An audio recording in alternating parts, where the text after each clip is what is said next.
کہ جس میں عام طور پہ گھریلو خواتین جو بولتی ہیں، لڑتی ہیں، جھگڑتی ہیں یا جیسی باتیں کرتی ہیں وہ ذرا دلچسپی کا مرکز بنتا ہے، اس طرح کا پروگرام، تو یہ پروگرام مقبول نہیں ہوگا۔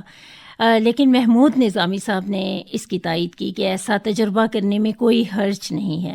تو جب یہ پروگرام آن ایئر گیا تو بہت زیادہ مقبول ہوا، اور اس کی مقبولیت پھر پاکستان کی سرحدوں سے نکل کر پوری دنیا میں پھیل گئی۔ ایشیا کا یہ پہلے نمبر پر آنے والا طویل ترین پروگرام ہے، اور پوری دنیا میں یہ دوسرے نمبر پر آنے والا طویل ترین پروگرام ہے۔ جی بالکل، اور مجھے بھی جو کہ اس پروگرام کو سننے کا موقع ملا، اور واقعی بہت ہی دلچسپ، بہت ہی مفید، اور جو باتیں اور جو گفتگو ہدایت اللہ اور تلقین شاہ کے درمیان، اور پھر ایک خاص لب و لہجہ تھا، اس کے بارے میں بھی کچھ بتائیے۔ جی، ان کے تلقین شاہ کے لب و لہجے کے بارے میں مختلف رائے پائی جاتی ہیں۔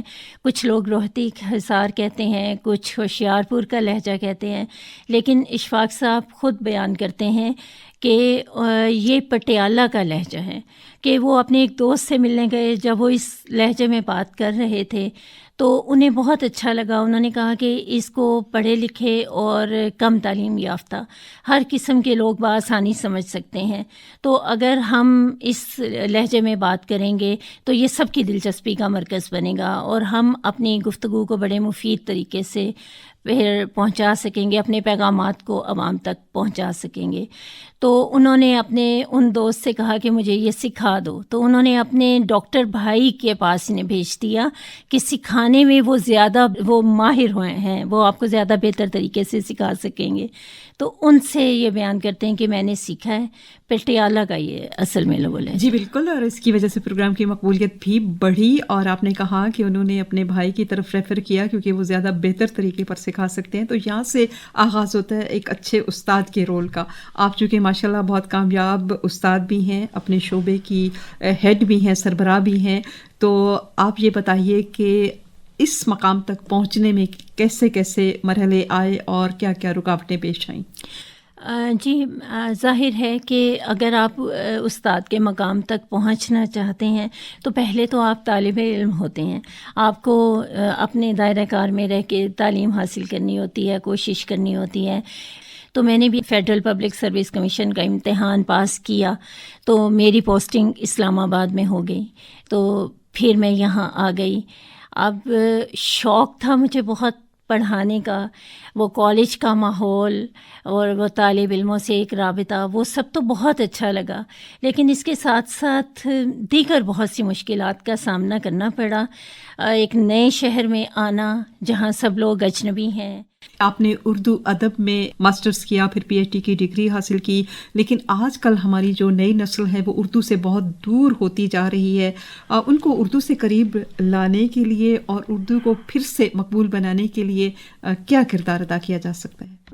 اس میں میرا خیال ہے کہ ہر شخص انفرادی سطح پر بھی کوئی کردار ادا کر سکتا ہے۔ ہم اجتماعی سطح پر اساتذہ تو اپنی سی کاوش کرتے ہیں، ہم لوگ کلاس کی حد تک تو کوشش کرتے ہیں، اپنے کالج کی حد تک بھی کوشش کرتے ہیں، مختلف طرح کے پروگرامس ہم ترتیب دیتے ہیں، اور طالبات ظاہر ہے جب ان میں حصہ لیتی ہیں، وہ تقریری مقابلے ہوتے ہیں، تحریری مقابلے ہوتے ہیں، مختلف نوعیت کے ہوتے ہیں، اور شعر خوانی کے مقابلے ہوتے ہیں، تو ہم انہیں اس طرف لانے کی کوشش کرتے ہیں۔ لیکن ماحول میں مجموعی طور پر جیسے کہ اب اردو زبان کو اس طرح سے قبول کرنے کی وہ نہیں ہے، گھر سے ہی ان کو سکھایا جاتا ہے کہ بچہ انگریزی بولے، انگریزی اگر بولتا ہے تو اس پر فخر کیا جاتا ہے، اور اگر اردو نہیں بول پاتا تو یہ بات بڑے فخر سے بتائی جاتی ہے، انگلش میڈیم میں ان کو پڑھایا جاتا ہے، تو یہ اردو سے دوری کی وجہ بن رہی ہے یہ چیز۔ اور اس بات کو کوئی برا ہی نہیں سمجھتا کہ اگر اردو سے دور ہو رہے ہیں یا غلط تلفظ ہے یا غلط املا ہے، اس بات کو بلکہ فخر سے بیان کرتی ہیں مائیں۔ تو گھر میں تو سب سے پہلے تو ماں باپ کو چاہیے کہ وہ اس بچے کو یہ سمجھائیں کہ یہ زبان پہچان ہے آپ کی، یہ ہماری قومی زبان ہے، اس سے محبت پیدا کریں. آپ بے شک انگلش سکھائیں اور کئی زبانیں سکھائیں، زبانوں کا کوئی آپس میں کوئی مقابلہ نہیں ہے، زبانیں تو ایک دوسرے کو سپورٹ کرتی ہیں. لیکن یہ کہ اردو سے دور کرنا، اب میں نے ایسی مائیں بھی دیکھی ہیں بچہ اردو بولتا ہے تو اسے کہتی ہیں کہ نہیں بیٹا اسے انگلش میں یہ نہیں یہ کہتے ہیں، تو اس کو اردو سے دور کر کے اس کے متبادل میں انگلش کا لفظ اسے سکھایا جا رہا ہے. تو گھر میں ماں باپ کو سب سے پہلے کوشش کرنی چاہیے، جہاں وہ کالج میں آتے ہیں تو وہاں بھی صرف اردو کے اساتذہ کی ذمہ داری نہیں ہے، یہ ہر استاد کو یہ سمجھنا چاہیے، چاہے وہ سائنس کے ہیں، چاہے وہ انگلش کے ہیں یا کسی اور زبان کے ہیں، وہ بتائیں کہ اردو ہماری قومی زبان ہے اور ہمیں اسے اہمیت دینی ہے. ماحول نہیں ہے، ہم اردو میں درخواستیں تک تو لکھتے نہیں ہیں، انگلش میں لکھتے ہیں.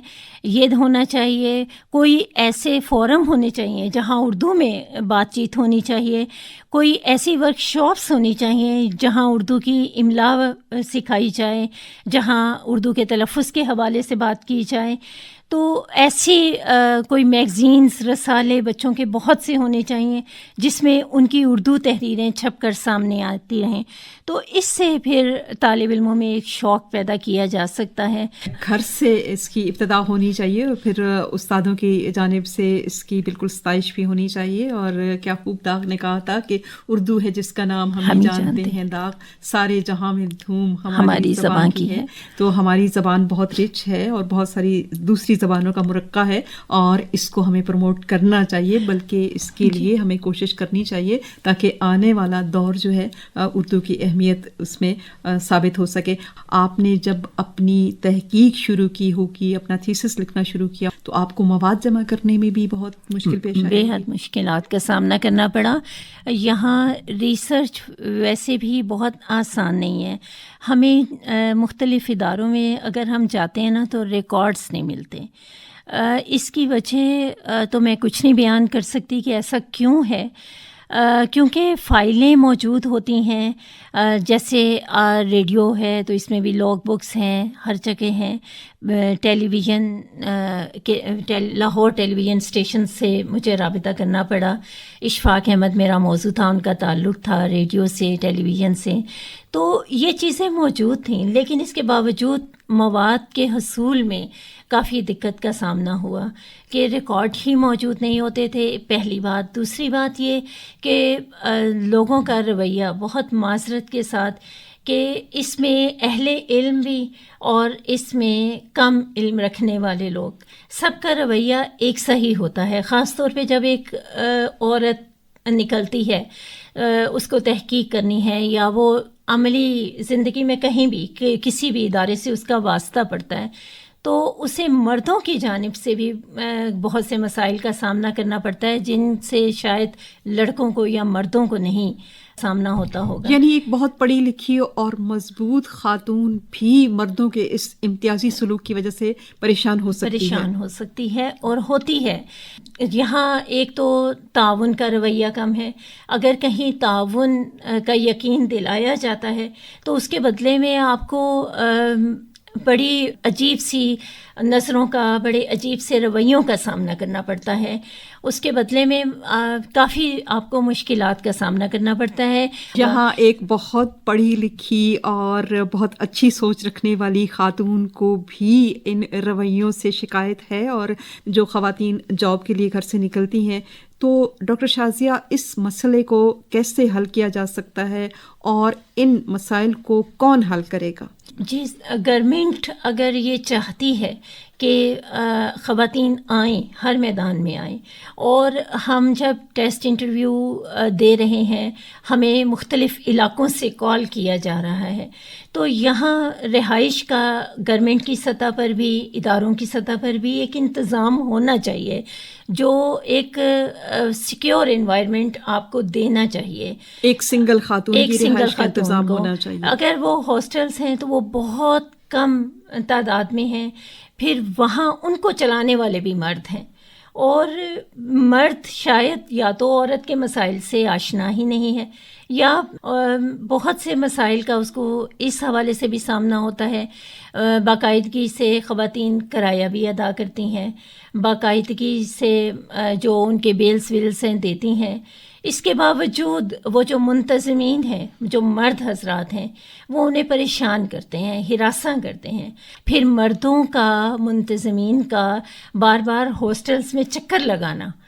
آپ ذہنی طور پر پریشان ہیں تو آپ کوئی بھی کام ڈھنگ سے کر نہیں پاتے ہیں, اور استاد کو تو ذہنی سکون بہت چاہیے. آپ دیکھتے ہیں کہ باہر کے ملکوں میں کتنی توجہ اس چیز پر دی جاتی ہے کہ استاد پرسکون رہے. اس کے علاقے میں اگر کنسٹرکشن بھی کرانی ہے تو استاد سے پوچھا جاتا ہے کہ کون سے ٹائمنگز ایسے ہیں کہ جس میں وہ ڈسٹرب نہیں ہوگا.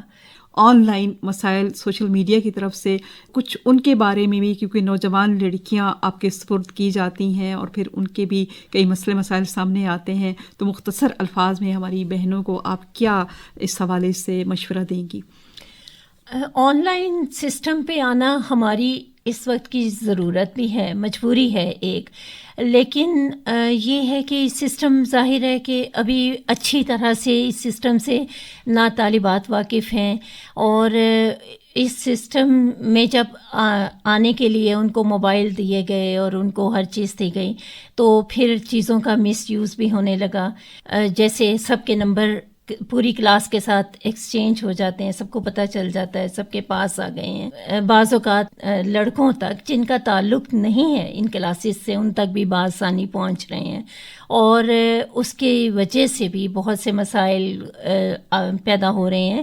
تو اب یہی ہے کہ جب طالبات جو آپ کے گھر میں بچیاں ہیں ان کو آپ فراہم کرتے ہیں, اس طرح کی موبائل دیتے ہیں, لیپ ٹاپ دے رہے ہیں, تو آپ ان کو تھوڑی کمپنی بھی دیں, ان کو تھوڑا گائیڈ بھی کریں, اور ان سے دوستی کا رویہ رکھیں کہ اگر وہ کسی مشکل کا شکار ہیں تو وہ آپ سے کچھ چھپائیں نہیں, وہ آپ کے ساتھ شیئر کریں, تو پھر آپ اس مسئلے کا حل نکال سکتے ہیں. ڈاکٹر شازیہ صدف, آپ کی بہت ساری ذمہ داریاں ہیں, اس کے ساتھ ساتھ کچن کو کتنا وقت دیتی ہیں؟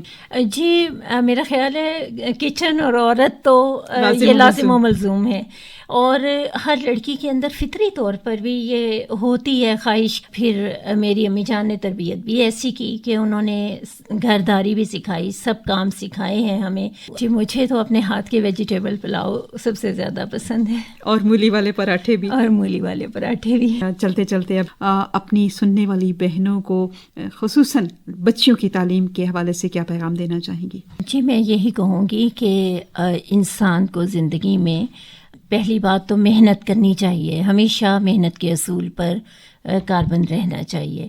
اور بچیوں کی تربیت کے حوالے سے تو میں یہ کہنا چاہوں گی کہ سب سے پہلے تربیت میں یہ چیز بہت ضروری ہے کہ آپ ان کے ساتھ دوستانہ رویہ اپنائیں, اور ان کو جہاں انہیں رہنمائی کی ضرورت ہے انہیں رہنمائی فراہم کریں. صرف ان کو کتابیں دینا یا ان کو کالج تک پہنچا دینا یا ٹیوشن کے لیے استاد ان کو فراہم کر دینا کافی نہیں ہے. آپ کی ہر لمحہ ان کو ضرورت ہے.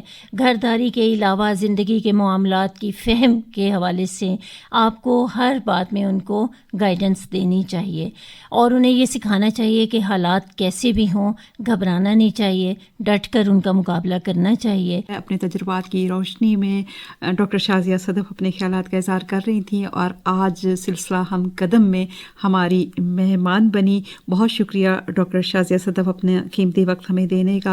جی بہنوں, سلسلہ آپ کے لیے ہم نے پیش کیا ہم قدم.